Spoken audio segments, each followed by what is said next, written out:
আসসালামু আলাইকুম। প্রিয় দর্শক, অন্য মঞ্চের আলাপ চাইতায় আপনাদের সকলকে আমন্ত্রণ জানাচ্ছি। প্রতি পরিবারের ভোটের দাম যদি 15,000 টাকা হয়, তাহলে গণতন্ত্রের দাম কত?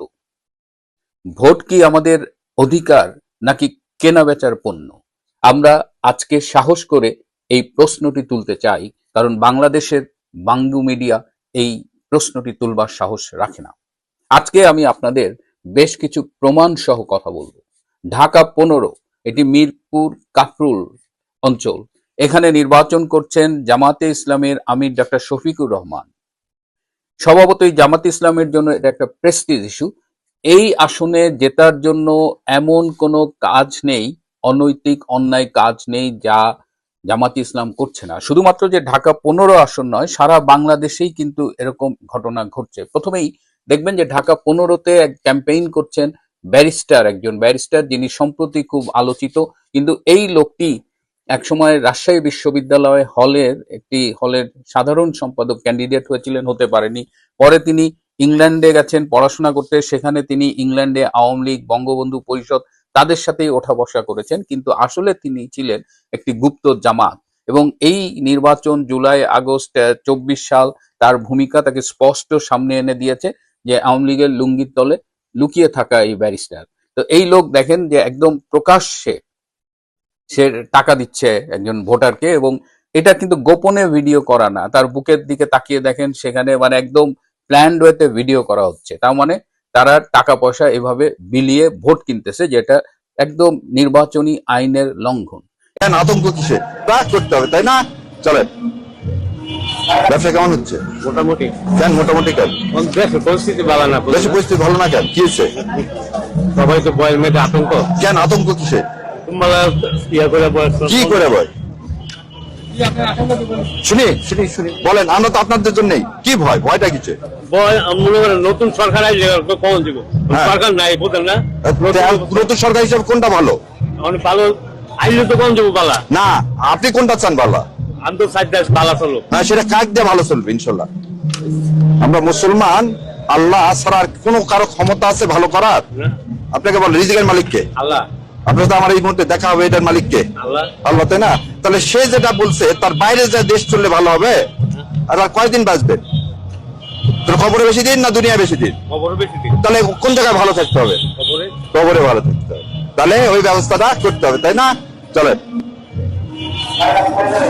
এটা তো গেলাম এই ব্যারিস্টারের কথা।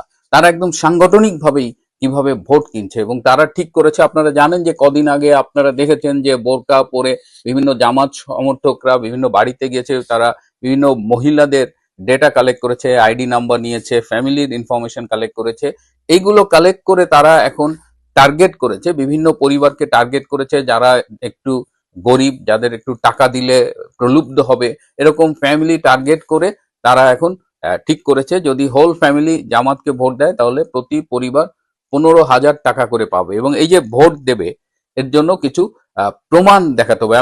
আমার কাছে একটা লিফলেটের মতো এসেছে, সেটি আমি একটু পড়ে শোনাই, তাহলে আপনাদের কাছে ক্লিয়ার হবে যে আমিরে জামাতের সালাম নিন, দাড়িপাল্লায় ভোট দিন। প্রিয় ভোটার ভাই বোন, আসসালামু আলাইকুম। আসন্ন জাতীয় সংসদ নির্বাচনে ইসলামের বিজয় নিশ্চিত করতে ঢাকা 15 সংসদীয় আসনে ইসলামের কান্ডারি আমিরে জামাত ডক্টর শফিকুর রহমানকে অবশ্যই নির্বাচিত করতে হবে বলে অবগত আছেন নিশ্চয়ই। মানে অবশ্যই নির্বাচিত করতে হবে, চিন্তা করেন। আমাদের অক্লান্ত পরিশ্রমী সাথী ভাই বোনেরা ইতিমধ্যে আপনার ভোটার আইডি নাম্বার, বিকাশযুক্ত মোবাইল নম্বর সংগ্রহ করেছেন। ওয়াদা অনুযায়ী ভোটার ভাতা ও যাতায়াত খরচ বাবদ 15,000 টাকা পেতে দয়া করে নিচের পদ্ধতি অনুসরণ করুন। ক, পরিবারের সকল সদস্যকে দাঁড়িপাল্লা মার্কায় ভোট দেওয়াতে ওয়াদা আদায় করতে হবে। এই ওয়াদা আপনার পরকালের জীবনকে গুনাহমুক্ত নিষ্কণ্টক করবে ও ঘোর আযাব হতে নাজাত লাভ করবে। মানে আপনি জামাতকে ভোট দিলে পরকালের জীবন গুনাহমুক্ত হবে এবং ঘোর আযাব থেকে আপনি মাপ পাবেন। চিন্তা করেন। এবং এটা স্পষ্ট নির্বাচনী আইনের লঙ্ঘন এবং মিথ্যে প্রতিশ্রুতি পরকালে ইহকালে এগুলো কি হবে, এগুলো সবই আল্লাহ নির্ধারিত, এর সাথে জামাত ইসলামের কোনো সম্পর্ক নয়, কিন্তু তারা একেবারে লিখিতভাবে এগুলো বলছে। দেখেন, ভোটের দিন সকাল সকাল গিয়ে ভোট দিতে হবে এবং সাথে অবশ্যই ক্যামেরা মোবাইল রাখতে হবে, যেন ব্যালটে সিল মারার পরে প্রমাণ হিসেবে তুলে রাখতে পারেন। মানে আপনি ব্যালটে সিল মারবেন এবং সেটা ছবি তুলে রাখতে হবে। যে কারণে দেখেছেন নির্বাচন কমিশনার যে বলেছিল যে এই ভোট কেন্দ্রে 400 গজের মধ্যে মোবাইল নেওয়া যাবে না, সবার আগে কিন্তু প্রতিবাদ করেছিল জামাত, কারণ তাদের এই মোবাইলটা দরকার। আমরা মনে করেছি মোবাইল থাকলে ভোট কেন্দ্রে সংঘটিত বিভিন্ন অনিয়মের ছবি তোলা যাবে, কিন্তু জামাতের উদ্দেশ্য আলাদা, সেটা এখানে প্রকাশ পেয়েছে। ভোট দেওয়ার পর কেন্দ্র থেকে বের হয়ে আমাদের নির্দিষ্ট প্রতিনিধির হাতে ভোটার আইডি কার্ড জমা দেবেন ও মোবাইলে তোলা সিল মারার ছবিটি দেখাবেন। মহিলা ভোটাররা ভোটার আইডি কার্ড আমাদের মহিলা জামাতের প্রতিনিধির হাতে জমা দেবেন। ভোট দেওয়ার পর ও আইডি কার্ড জমা দেওয়ার পর ভোট কেন্দ্রের আশেপাশে থাকবেন, কারণ আপনাকে আবার বিশেষ কারণে আমাদের প্রতিনিধির কাছে ডাকা হতে পারে। কি বিশেষ কারণ সেটাও আমাদের কিন্তু একটু চিন্তার বিষয়। সারা দেশে নির্বাচনের ফলাফল ঘোষিত হওয়ার পর ওয়াদা অনুযায়ী ভোটার ভাতা ও যাতায়াত ভাড়া বাবদ 15,000 টাকা আপনাকে বিকাশে অথবা নগদে দিয়ে দেওয়া হবে। কিছু টাকা আপনি অ্যাডভান্স পাবেন, সেটা বিকাশে চলে যাবে। বিশেষ দ্রষ্টব্য, গণভোটে অবশ্যই হা দিতে হবে এবং গণভোটের ব্যালটে সিল মারার বা টিক চিহ্ন দেওয়ার ছবি মোবাইলে তুলে রাখতে হবে। এই লিফলেট মহান আল্লাহ হাজির নাজির রেখে সম্পূর্ণ গোপন রাখতে হবে। কিন্তু গোপন কথাটা তো আজকাল আর গোপন থাকে না, সবই ফাঁস হয়ে যায়। তো এই হলো জামাতের প্রস্তুতি, এবং শুধু ঢাকা 15 নয়, সারা দেশেই তারা নানা রকমের অর্থনৈতিক প্রলোভন দেখাচ্ছে এবং ধর্ম, ইসলাম, পরকাল এইসব ব্যবহার করছে। এই যে ঘটনাগুলো ঘটছে আমি অস্ট্রেলিয়া থেকে জানতে পারছি, তার মানে এটা বাংলাদেশেও সবাই জানে। শুধু বাংলাদেশ না, এই সামাজিক যোগাযোগের মাধ্যমে এটা সারা পৃথিবীতে ছড়িয়ে গেছে বা যাবে। এবং এত কিছু দেখার পরেও আমাদের নির্বাচন কমিশন কিন্তু একদম নিশ্চুপ রয়েছে।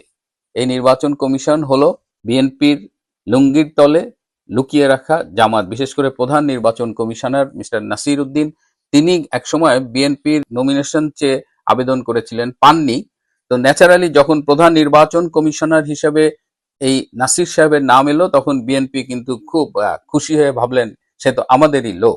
কিন্তু এখন প্রতিটি ঘটনায় প্রমাণ করে দিচ্ছে যে সে জামাতের স্বার্থ সংরক্ষণ করছে। এত কিছুর পরেও জামাত শিবিরে কিন্তু ভীষণ আতঙ্ক দেখা দিয়েছে। আপনারা জানেন যে আমার জামাতের থিঙ্ক ট্যাঙ্কের সাথে একটা পরোক্ষ যোগাযোগ আছে, এবং তাদের মাধ্যমে আজকে সকালেই জানতে পারলাম যে জামাতের নেতৃবৃন্দ এখন এ কারণে টেন্স যে তারা মনে করেছিল তারা ক্ষমতার একদম কাছে চলে এসেছে। বিশেষ করে আমেরিকা এবং ইংল্যান্ড তাদের সমর্থন দিচ্ছিল। এই যে ব্রিটিশ হাইকমিশনার বাংলাদেশে যিনি আছেন সারা কুক কিন্তু হাইকমিশনার হওয়ার আগেও বাংলাদেশে ডিএফআইডি তে কাজ করেছেন, প্রায় 1 যুগের মতো হলো তিনি বাংলাদেশে আছেন, এবং অনেকেই ধারণা করেন তিনি ব্রিটিশ গোয়েন্দা সংস্থার এজেন্ট। তো তিনি সম্প্রতি দিল্লি গিয়েছিলেন। দিল্লি গিয়ে তিনি সরকারের প্রতিনিধির সাথে দেখা করার চেষ্টা করেছিলেন, পারেননি, কিন্তু তিনি এক্স ডিপ্লোম্যাটদের সাথে দেখা করে কথা বলেছেন। তিনি দিল্লিকে বোঝানোর চেষ্টা করেছেন যে জামাত ক্ষমতায় গেলে সমস্যা কি, কিন্তু ভারতের এ ব্যাপারে আপত্তি আছে, খুব ক্লিয়ার। হ্যাঁ, তো সারা কুক এর আগে আবার আপনারা জানেন যে ঢাকার মার্কিন দূতাবাসে আলোচনা হয়েছিল নারী সাংবাদিকদের সাথে একজন কূটনৈতিকের, এবং তিনি খুব স্পষ্ট করে বলেছিলেন যে জামাতের সাথে তাদের বন্ধু হতে কোনো আপত্তি নাই। কিন্তু সম্প্রতি ঘটনা চেঞ্জ হয়েছে।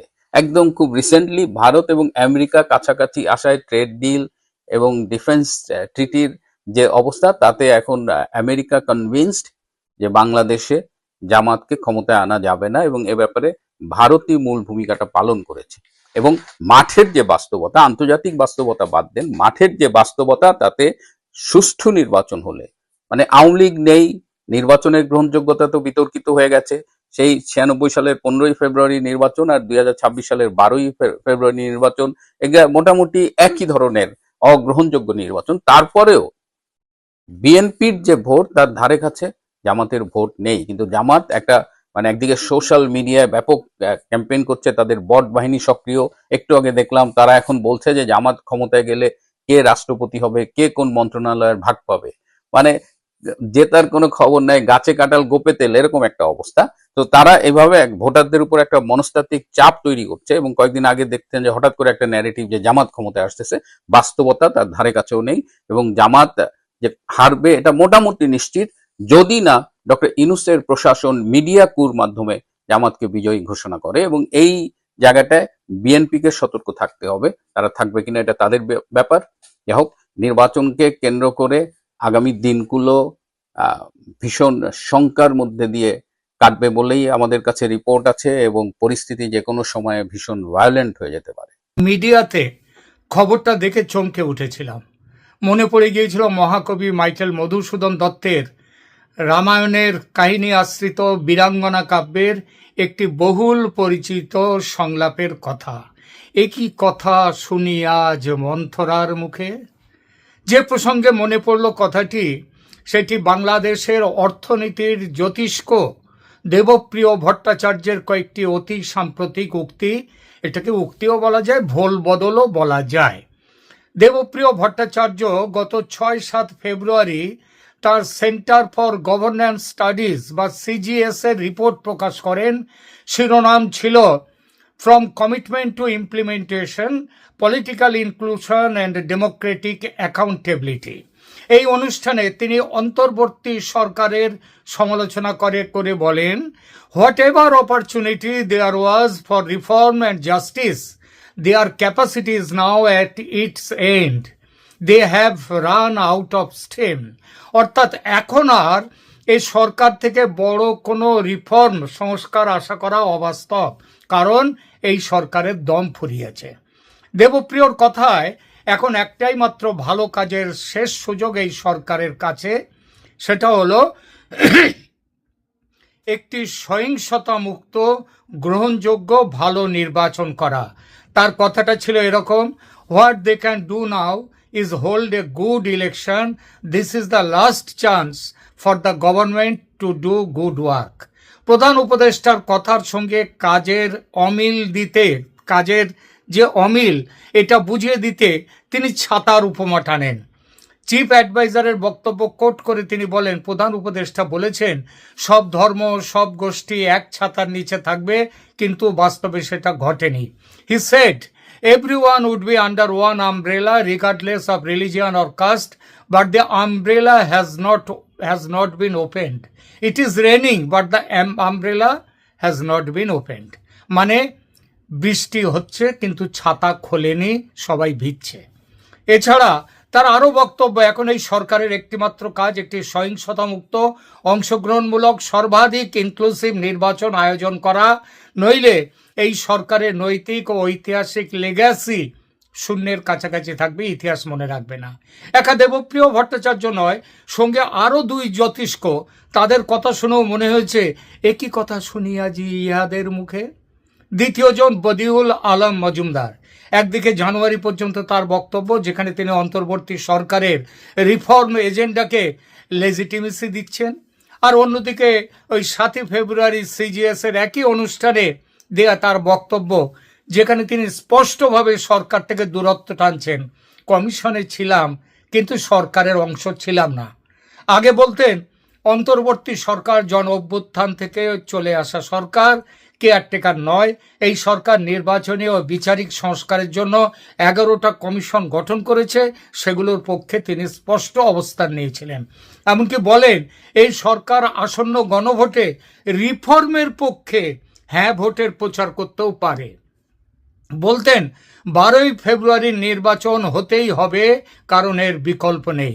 আবার সেই একই জনাব বদিউল আলম 7 ফেব্রুয়ারিতে বলেছেন এই ভোট গ্রহণযোগ্য নয়, বলেছেন কমিশনে ছিলাম কিন্তু সরকারের অংশ নই।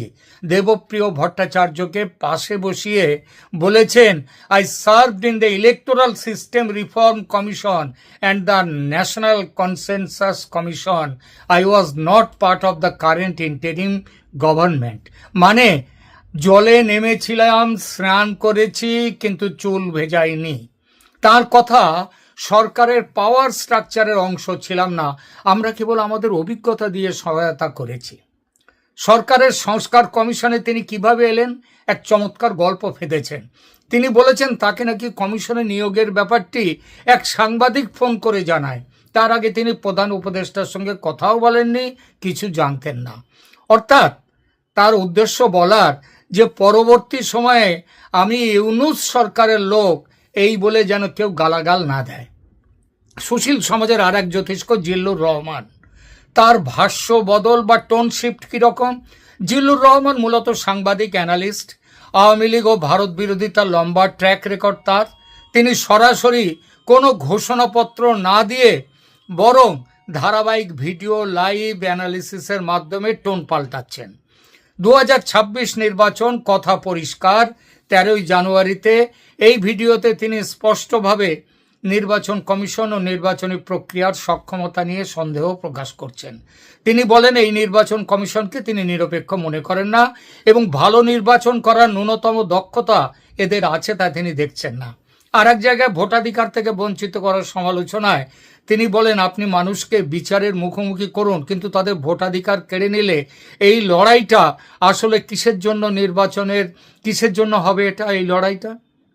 নির্বাচনের 3 সপ্তাহ আগে 18ই জানুয়ারি একটি লাইভ সেশনে জিল্লুর মূলত জুলাই সনদ আর জাতীয় চার্টারের সমর্থনে কথা বলেন এবং সেখানে তিনি এটাও বলেন যে এরা নারীকে ক্ষমতার অংশ দিচ্ছে না। তিনি এই ব্যর্থতাকে তুলে ধরেন। তার সমালোচনায় এখন কেবল গণতন্ত্র বনাম স্বৈরাচার এর বাইরেও ইনক্লুসিভ রিপ্রেজেন্টেশন ও ইলেকশনের দিকে সরে গেছে। তিনি বলছেন 26শে জানুয়ারিতে নির্বাচনকে ঘিরে প্লেয়াররা প্রস্তুত, কিন্তু আসলে কি ভোট হবে? জিল্লুর রহমান আগে কি বলতেন? ট্রানজিশনের জন্য, অর্থাৎ ফ্যাসিস্ট আমল থেকে এই গণতান্ত্রিক আমলে উত্তরণের জন্য সময় লাগবে। কিন্তু সম্প্রতি তার টোনে কি আছে? তিনি নির্বাচন কমিশন ও অন্তর্বর্তী সরকারের সক্ষমতা, দক্ষতা ও নিরপেক্ষতা নিয়ে সন্দেহ করছেন। বাংলাদেশের সুশীল সমাজের এই 3 জ্যোতিষ্ক দেবপ্রিয় ভট্টাচার্য, বদিউল আলম মজুমদার এবং জিল্লুর রহমান গত 18 মাস ইউনূস সরকারের পার্ট অ্যান্ড পার্সেল থাকার পর নিদ্রাভঙ্গ হয়ে হঠাৎই অন্তর্বর্তী সরকারের তীব্র সমালোচক হয়ে উঠেছেন এবং সেই সঙ্গে যে আওয়ামী লীগকে গালাগাল না দিয়ে জলস্পর্শ করতেন না, হঠাৎ আওয়ামী লীগকে নিয়ে ইনক্লুসিভ নির্বাচনের ব্যাপারে মুখ খুলতে শুরু করেছেন। শুধু সভা সমিতিতে যে তারা বক্তব্য রাখছেন তাই নয়, গতকাল 9 ফেব্রুয়ারি যমুনায় গিয়ে প্রধান উপদেষ্টার সঙ্গে তারা বিষয়টি নিয়ে আলোচনাও করেছেন। তবে মোহাম্মদ ইউনূস তাদের কথা শুনে কি প্রতিক্রিয়া দিয়েছেন সেটা বাইরে আসেনি। তবে আজ না হোক প্রতিক্রিয়া তাকে দিতেই হবে এবং কাল আসবেই, সেই আজ না হোক কাল সময় আসবেই, চিন্তার কারণ নেই। কারণ ওয়াশিংটনের চাপ কতদিন এড়িয়ে যাবেন তিনি তো ওয়াশিংটনের টাকার গোলাম, তিনি এবং এরা সবাই। আর এবার তো শুধু ওয়াশিংটন নয়, চাপ আছে দিল্লির, যৌথ চাপ। কিন্তু আমি অবাক হয়ে যাচ্ছি বাংলাদেশের সুশীল সমাজের এই জ্যোতিষ্কদের ভোল বদলের রকম সকম দেখে। মানুষের চক্ষু লজ্জা বলে তো একটা কথা আছে নাকি? এরা কি সত্যিই সুশীল নাকি শুধু সিচুয়েশনাল সুশীল? সময় বুঝে সুশীল হন, সময় বুঝে দুঃশীল হন। 3 জ্যোতিষ্কের এই কক্ষপথ পরিবর্তন এবং ওয়াশিংটন দিল্লির গ্যালাক্সির যে মাধ্যাকর্ষণ কিভাবে তাদের ভূমিকা রাতারাতি পাল্টে দিল, সেটা দেখে যেটুকু ভক্তি শ্রদ্ধা ছিল এদের ওপর সেটা একেবারে চলে গেল। বছরের পর বছর এরা নিজেদের পরিচয় দিয়েছেন কি নিরপেক্ষ নীতি বিশ্লেষক, সুশীল সমাজের কণ্ঠস্বর, গণতন্ত্রের অগ্রদূত ইত্যাদি সুস্বাদু বিশেষণে। কিন্তু গণজীবনের ভাষায় সংক্ষেপে বলা যায় এরা হচ্ছেন বাংলাদেশের premium class talk show package. Prime টাইমে না থাকলে নাকি দেশে গণতন্ত্র থাকে না, আর ব্রেকিং নিউজ শেষ করতে গেলে কমপক্ষে একজনকে তো লাইনেই রাখতে হবে। ইউনূস সরকারের সঙ্গে সুশীল সমাজের হানিমুন পিরিয়ড গত 18 মাস ধরে যে অন্তর্বর্তী সরকার চলছে তার সাথে এই 3 জ্যোতিষ্কের সম্পর্ক ছিল রীতিমতো রোম্যান্টিক, মাখো। Debapriya Bhattacharya white paper, economy reform, SDG শুনলেই বোঝা যেত আবার কোনো কমিটি হচ্ছে এবং এই কমিটির চেয়ারম্যান অবধারিতভাবে হবেন Debapriya. Badiul Alam Majumdar, election reform, good governance, যেখানে নির্বাচনের ছায়া সেখানে তিনি সিভিল অবজারভার হিসেবে হাজির। ইউনূস সরকারের নির্বাচনী সংস্কারের আলাপ এলে ক্যামেরা ঘুরে গিয়ে তার নাম লিখে দিত বদিউল আলম মজুমদার। আর Zillur Rahman debate, talk show, policy dialogue, অন্তর্বর্তী সরকারের সুনৈতিক স্বপ্ন কথাকে প্রাইম টাইমে প্যাকেজ করে ঘরে ঘরে পৌঁছে দেওয়ার মেন মিডিয়া অ্যাস্ট্রোনেট হয়েছিলেন এই জিল্লুর রহমান। সেই দিনগুলোতে অন্তর্বর্তী সরকার মানেই ছিল রিফর্ম, ট্রানজিশন, নিউ বাংলাদেশ। আর এই তিন জ্যোতিষ্ক ছিলেন সেই আকাশের অফিসিয়াল স্টার। ফলত হঠাৎ এই নিদ্রাভঙ্গ, এই ঘুম কে ভাঙালো, কেন ভাঙলো? বিবেকের দংশন নাকি টাকা কথা বলে? বিবেকের দংশন মানে যেভাবে মিথ্যে কথা বলে নাকি 236 বিলিয়ন ডলার শেখ হাসিনা তার 15 বছরে বিদেশে পাঠিয়েছেন। আচ্ছা, বাংলাদেশের ইকোনমির সাইজকে এত বড় যে 236 বিলিয়ন ডলার বিদেশে পাঠাতে পারেন শেখ হাসিনা? মিথ্যের তো একটা সীমা থাকা উচিত। তাহলে বিবেকের সেই সব কথার জন্য কি বিবেকের দংশন, নাকি আবার নতুন করে টাকা কথা বলছে? মজার ব্যাপার হলো, প্রায় 1.5 বছরের টেস্ট রান শেষ হওয়ার পর হঠাৎ করে তিনজনের ঘুম একসঙ্গে ভাঙলো। এমন ঘুম ভাঙা যে গতকালের পলিসি সাপোর্ট আজকে হয়ে গেছে কঠোর সমালোচনা। এখন তাদের মুখে শোনা যাচ্ছে অন্তর্বর্তী সরকার দায়িত্বের অতিরিক্ত সময় নিচ্ছে, অ্যাকাউন্টেবিলিটি নেই এই সরকারের, গণতন্ত্রের রোডম্যাপ পরিষ্কার নয়, ইনক্লুসিভ ইলেকশন ছাড়া সমাধান নেই ইত্যাদি। ইনক্লুসিভ ইলেকশন ভারত বলে আসছে গত বহুদিন ধরে, ইনক্লুসিভ ইলেকশন গত অন্তত কয়েক মাস ধরে বলে আসছেন। আজকে সারা পৃথিবী বলছে গত কয়েক মাস ধরে, আমেরিকা বলছে। আর এরা এতদিন এদের মুখে কুলু পাঠা ছিল, আজকে এরা মুখ খুলেছেন। প্রশ্ন হচ্ছে, এই 18 মাস ধরে কি তারা মঙ্গল গ্রহে ফিল্ড সার্ভে করছিলেন নাকি বাংলাদেশ ছিলেন? দেশে আইনের শাসন, মানবাধিকার, রাজনৈতিক নিপীড়ন, মবক্রেসি এসব কি হঠাৎ গত এক সপ্তাহে তৈরি হলো, না সমস্যা ছিল আগে থেকে? কিন্তু তখন একে বলা হতো ট্রানজিশনের ন্যাচারাল পেন। এরাই বলতেন স্বাভাবিক প্রসব যন্ত্রণা বা রিফর্মের বার্থ প্যাং, স্টেট রি-ইঞ্জিনিয়ারিং এর ইনিশিয়াল ডিসকমফোর্ট, এগুলো হবেই। এখন সেই একই কষ্টের নাম পাল্টে গেছে। এখন তার নাম দিচ্ছে সরকারের বিপজ্জনক কর্তৃত্ববাদ, deep rooted dysfunction, democratic backsliding, মৌলবাদী উত্থান। একই রোগ, প্রেসক্রিপশন কেবল বদলে গেছে। কারণ ডাক্তার এখন নতুন ফার্মাসিউটিক্যাল কোম্পানির রিপ্রেজেন্টেটিভ ট্রাম্প এবং মোদির ফোন পেয়েছে। এই নতুন ওয়াশিংটন দিল্লি অ্যালাইনমেন্ট বাংলাদেশের সুশীল সমাজে ভূমিকম্প ঘটিয়েছে। বাংলাদেশের রাজনীতিতে এখন একটা নতুন ভূ রাজনৈতিক সিলেবাস চলছে, ওয়াশিংটন দিল্লি জিও অ্যালজেব্রা। আগে ছিল ওয়াশিংটন কিছু বললে দিল্লি নারাজ হতো, কিংবা দিল্লি বললে ওয়াশিংটন নারাজ হতো। সেটা বাইডেন যুগ ছিল, ট্রাম্প শুরুর দিকেও তাই করতে চাইছিলেন। এখন অবস্থা এমন, দুজনে প্রায় ওপেনলি একসাথে আলোচনা করে তৈরি বিবৃতি দিচ্ছে, ফারাক নেই। এই নতুন সমীকরণে ইউনূস সরকারের ওপর চাপ বেড়েছে। মানবাধিকার, আইনের শাসন, সংখ্যালঘু নির্যাতন, অতিরিক্ত চীন পাকিস্তান ঘেঁষাঘেঁষি, অতিরিক্ত সময় ধরে ক্ষমতা আঁকড়ে থাকা ইত্যাদি নিয়ে। ফলত যে মোহাম্মদ ইউনূস একসময় পশ্চিমের বিশ্বে ছিলেন ডেমোক্রেসির পোস্টার বয়, তিনি এখন অনেক রিপোর্টে ইন্টারিম অথরিটারিয়ান এক্সপেরিমেন্ট বা গোদা বাংলায় ফ্যাসিস্ট। এই মুহূর্তে ওয়াশিংটনের হিসেব, বাংলাদেশে খুব বেশি টালমাটাল অবস্থা চলতে থাকলে আঞ্চলিক নিরাপত্তা ঝুঁকিতে পড়ে। দিল্লির হিসেব, ট্রানজিট, সিকিউরিটি সবই ঝুঁকিতে।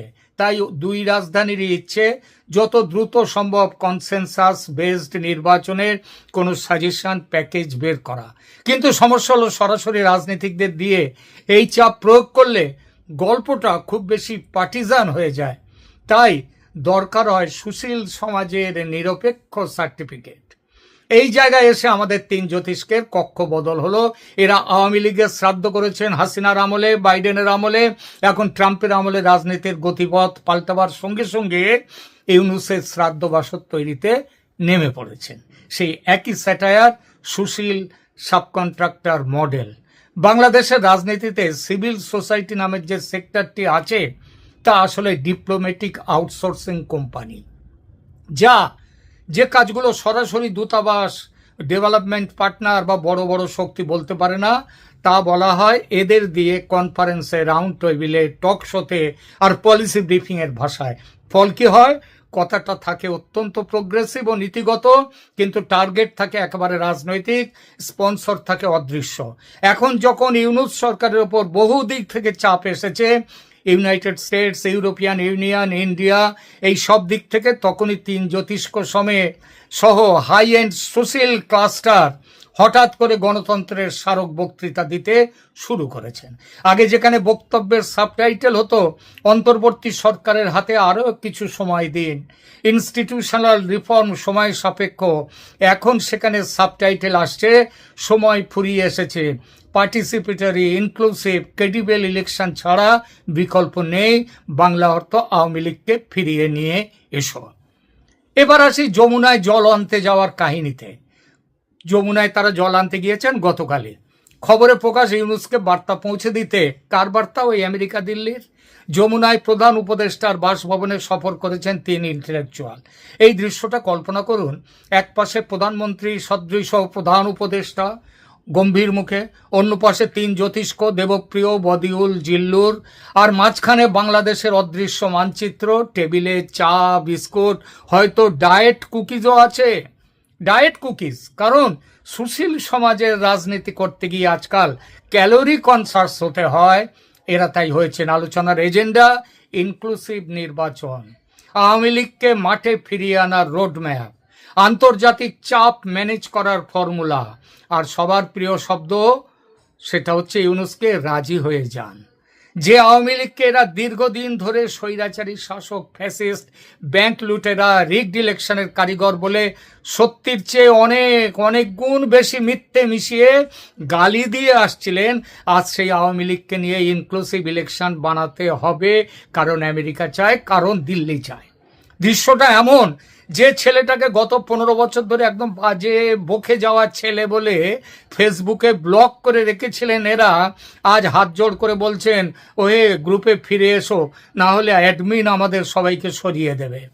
আওয়ামী লীগ বিরোধিতা থেকে আওয়ামী লীগ ইনক্লুসিভতা, এখানে একটা বড় কন্ট্রাডিকশন। দেবপ্রিয়, বদিউল, জিল্লুর, এই তিনজন কঠোর অর্থে আওয়ামী লীগ বিরোধী, এটা নতুন তত্ত্ব নয়। বিগত দশকে one sided election, digital security আইন, বিচার বহির্ভূত হত্যাকাণ্ড, আয়নাঘর, গুম খুন, আর্থিক কেলেঙ্কারি, এসব কিছুর সবচেয়ে ধারালো প্রতিবাদ এই জ্যোতিষ্করা করেছিলেন। কিন্তু মজার বিষয় হলো, তাদের সমালোচনার শেষ লাইনটা আগে ছিল যে একটি নিরপেক্ষ সম্মতিভিত্তিক নির্বাচনের মধ্য দিয়ে সমস্যার সমাধান সম্ভব। আজ সেই লাইনই রিব্র্যান্ডেড হয়ে ফিরে এসেছে, ইনক্লুসিভ নির্বাচনে অংশ নেওয়া ছাড়া দেশ বাঁচাবার পথ নেই। এখন নতুন করে তাদের কণ্ঠে শোনা যাচ্ছে, আওয়ামী লীগকে বাদ দিয়ে দেশ বাঁচানো অসম্ভব। বাংলাদেশের জনগণ যেন রাজনৈতিক দাবার বোর্ডের জন্ম মরার জন্য, আর সুশীল সমাজ সেই মৃত্যুকে ব্যবহার করে নিজেদের স্বার্থে, যখন যেমন সুবিধা ব্যাখ্যা করবে। এরা বুদ্ধিজীবী নয়, ব্রোকার, দালাল। দেবপ্রিয়, বদিউল, জিল্লুর ব্যক্তিগতভাবে তিনজনই মেধাবী, গুণী, কথা অস্বীকার করার উপায় নেই। এদের লেখা, গবেষণা, বিশ্লেষণ খুব গুরুত্বপূর্ণ, কিন্তু প্রশ্নটা অন্য জায়গায়। যখন কেউ বরাবর একটা শক্তির অংশীদার হয়ে থাকে, তারপর আবার সেই শক্তির সমালোচক হয় আর এক শক্তির চাপের প্রেক্ষিতে, তখন তাকে কি আদর্শিক ইন্টেলেকচুয়াল বলা যায়, নাকি জিও পলিটিক্যাল ব্রোকার ইন্টেলেকচুয়াল বলবো? বাংলাদেশের সমস্যাটা হচ্ছে, এখানে বুদ্ধিজীবী আর ব্রোকারের মধ্যে সীমারেখাটা দিন দিন ঝাপসা হয়ে যাচ্ছে। ফল কি? যে সমালোচনা জনগণের পক্ষ থেকে আসার কথা ছিল, তা কখনো কখনো হয়ে যাচ্ছে পাওয়ার ট্রান্সফারের লবিং টুল। তবে এই ব্রোকার ইন্টেলেকচুয়ালদের একটা গুরুত্ব তো থাকেই, নইলে আমেরিকা বা দিল্লি কেন এদেরকে ভাড়া করে মাইনে করে রাখবে? এরা সচেতনভাবে বার্তা দেয় কি হতে চলেছে।